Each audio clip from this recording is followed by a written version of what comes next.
हमारे ज़्यादातर किसानों की धान की फसल में बालियां निकल रही हैं। कुछ ऐसे किसान भाई हैं जिनके खेत में बालियां निकलना शुरू हो जाती हैं, यानी गबोट अवस्था चल रही है, तने में बालियां बनना शुरू हो जाती हैं। लेकिन जब बालियां खेत में निकल आती हैं, उसमें दाने खाली क्यों रह जाते हैं, दाने पिचके हुए क्यों रह जाते हैं, दाने में अच्छी प्रकार से दानों का भराव नहीं हो पाता है, दाना वजनदार नहीं हो पाता है। इसके पीछे कारण किसान भाइयों क्या है, आज की इस वीडियो में बात करेंगे कि दाने आखिर वहाँ पर खाले क्यों रह जाते हैं, पिचके हुए क्यों रह जाते हैं, दानों का भराव अच्छी प्रकार से क्यों नहीं हो पाता है। तो बने रहिए हमारे चैनल पर। जो भी किसान भाई चैनल पर नए हैं उनसे रिक्वेस्ट है, चैनल को प्लीज़ सब्सक्राइब कीजिए, वीडियो पसंद आने पर लाइक ज़रूर कीजिए।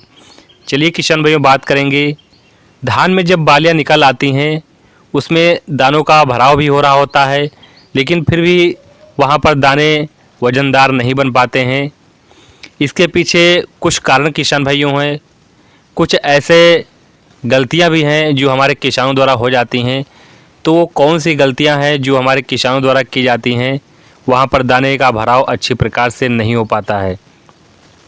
सबसे पहले किसान भाई गलती क्या करते हैं, जब धान में फुटाव हो रहा होता है, कल्लों का फुटाव हो रहा होता है, ब्रांचेज ज़्यादा हो रही होती हैं, तब किसान भाई नाइट्रोजन का साथ यानी यूरिया के साथ जिंक, सल्फर, होमिक एसिड, जो भी सागरिका, बायोवीटा, धनजाइम गोल्ड, जो भी ग्रोथ प्रमोटर है और जो भी खाद है, सब कुछ डालते हैं। लेकिन जब धान में बालियां निकलना शुरू हो जाती हैं उस समय किसान भाई ज़रा सी लापरवाही कर देते हैं। वहाँ पर कुछ ऐसे माइक्रोन्यूट्रिएंट्स तत्व हैं जिनकी पूर्ति नहीं करते हैं। इसकी वजह से किसान भाइयों दानियों में जो दाने भर रहे होते हैं अच्छी प्रकार से भराव नहीं हो पाता है, अच्छी प्रकार से वहाँ पर बालियाँ लंबी और मोटी नहीं बन पाती हैं। सबसे पहले किसान भाइयों जब हमारी धान की फसल में तने में बालियाँ बनना शुरू हो जाती हैं, यानी गबोट अवस्था चल रही होती है, उस समय खेत में नमी मेंटेन बनाकर आपको रखनी होती है। अगर पानी भरा नहीं रहता है तो आपको वहाँ पर नमी खेत में ज़रूर ज़्यादा से ज़्यादा होनी चाहिए। जब तक दानों का भराव सही ढंग से नहीं हो जाता है, वज़नदार दाना नहीं हो जाता है, तब तक खेत में आपको नमी मेंटेन बनाकर रखना है। अगर नमी नहीं है तो आप खेत में पानी चला दीजिए और नमी मेंटेन बनाकर रखना होता है, क्योंकि उस समय पौधे में जो बालियाँ निकल रही होती हैं, दाने का भराव भी अच्छी प्रकार से हो रहा होता है। जब पानी नमी बनी रहती है तो जो बालियाँ निकलती हैं वो भी लंबी निकलती हैं, मोटी निकलती हैं, और दाने में जो पॉलिनेशन हो रहा होता है यानी परागकण वहाँ पर बन रहे होते हैं वो भी अच्छी प्रकार से बनते हैं।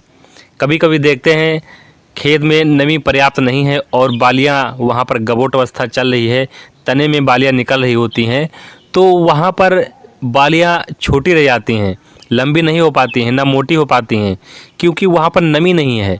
जब खेत में नमी होगी तो बालियाँ की संख्या जो हमारी निकलेगी वो अच्छी निकलेगी। जब पौधे हमारे वहाँ पर भोजन नहीं बना पाएंगे तो दाना वहाँ पर पिचका हुआ रह जाता है। दाने इसीलिए किसान भाइयों वहाँ पर दाने का भराव नहीं हो पाता है और दाने हमारे खाली रह जाते हैं। तो सबसे पहले बात करेंगे कौन सा स्प्रे करना चाहिए।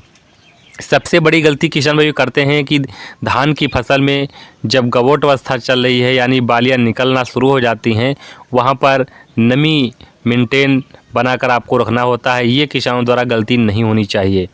दूसरी किसान भाइयों गलती ये करते हैं कि धान में जब बालियाँ निकल रही होती हैं उस समय किसान भाइयों भूल कर भी आपको नाइट्रोजन यानी यूरिया नहीं डालना है। कुछ किसान क्या करते हैं कि धान की जब गबोट अवस्था चल रही होती है तो नाइट्रोजन का प्रयोग कर देते हैं, मिट्टी में नाइट्रोजन डाल देते हैं, जहाँ पर फ़ायदे की जगह नुकसान हो जाता है। क्योंकि जब हमारी गबोट अवस्था चल रही होती है, पौधे की स्टेज वहाँ पर 55 से 60 दिन के आसपास पहुँच चुकी होती है, उस समय पौधा हमारा हाइट बहुत ऊंची हो चुकी होती है। उस समय अगर नाइट्रोजन डाल देंगे तो बालियाँ एकदम से निकल आती हैं, लेकिन वहाँ पर बढ़वार बहुत ज़्यादा हो चुकी होती है, पौध हमारी गिरने की संभावना भी ज़्यादा बढ़ जाती है। थोड़ा सा दाना वहाँ पर मजबूत बनने लगा, हवा तेज़ चली, पूरा का पूरा हमारा धान वहाँ पर चौपट हो गया, गिर गया, तो वहाँ पर दाने का भराव नहीं हो पाता है। नीचे जो गिर जाता है वो पूरा एकदम से सड़ जाता है और बारिश हुई, ऊपर से पानी चलने लगा, ऐसी कंडीशन में फसल पूरी चौपट हो जाती है। तो आपको जब दाने वहाँ पर बालियाँ निकल रही होती हैं वहाँ पर नाइट्रोजन का पूर्ति किसान भाइयों मिट्टी में आपको नहीं डालना है। जो भी खाद माइक्रोन्यूट्रिएंट्स तत्व डालना है आपको स्प्रे के माध्यम से देना है। जैसे हम बात करेंगे तने में बालियां बनना शुरू हो जाती हैं, यानी बालियां निकलने की जो पहली अवस्था होती है, गोब की अवस्था होती है, उस समय जो खाद हमारी है NPK 05234। NPK 05234 में किसान भाइयों यहाँ पर 0% हमारी नाइट्रोजन होती है, वहाँ पर नाइट्रोजन की कोई आवश्यकता नहीं होती है, और 52% फास्फोरस पाया जाता है, 34% पोटेशियम यानी पोटास की मात्रा पाई जाती है। और सबसे ज़्यादा इस समय काम होता है फास्फोरस का।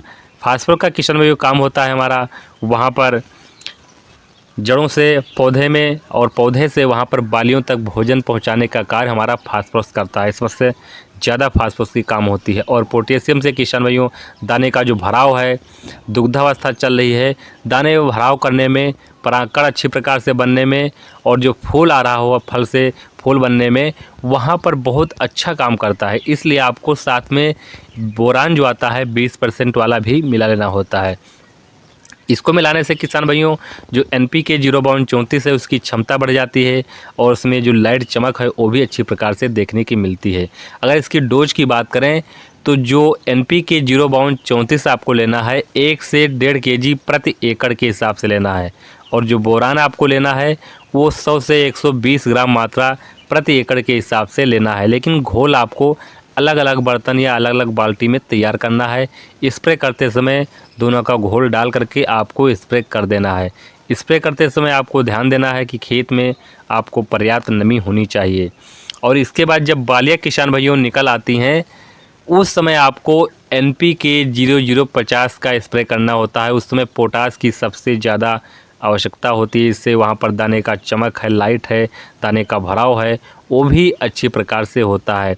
जिस समय वहाँ पर फूल बन रहा होता है, बालियाँ निकल चुकी हैं, वहाँ पर दूसरी गलती किसान क्या करते हैं, स्प्रे कर देते हैं, जिससे वहाँ पर फूल हमारा झड़ जाता है, जिससे वहाँ पर दाने का भराव अच्छी प्रकार से नहीं हो पाता है। तो जब फूल बन रहा होता है उस समय आपको स्प्रे नहीं करना है। जब फूल बनकर वहाँ पर दाने का भराव होने लगे उस समय आपको NPK 0050 का स्प्रे करना है।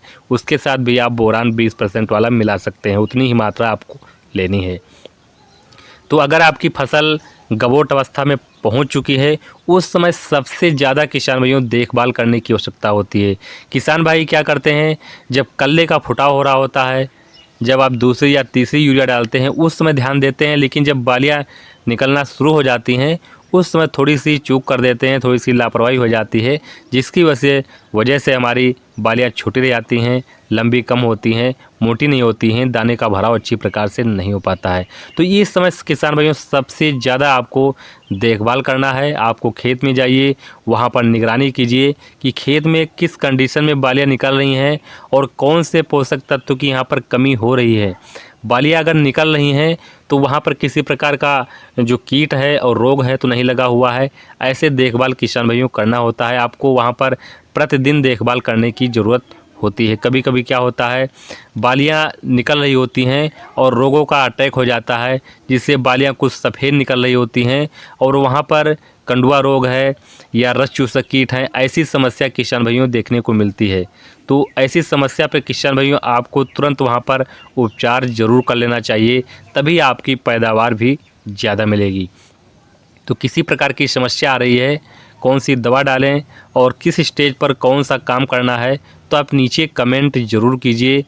और जो भी किसान भाई चैनल पर नए हैं, पहली बार वीडियो देख रहे हैं, उनसे रिक्वेस्ट है चैनल को सब्सक्राइब कीजिए और वीडियो पसंद आने पर लाइक ज़रूर कीजिए, अन्य किसानों को भी शेयर कीजिए। तो मिलेंगे अगली वीडियो में। नमस्कार।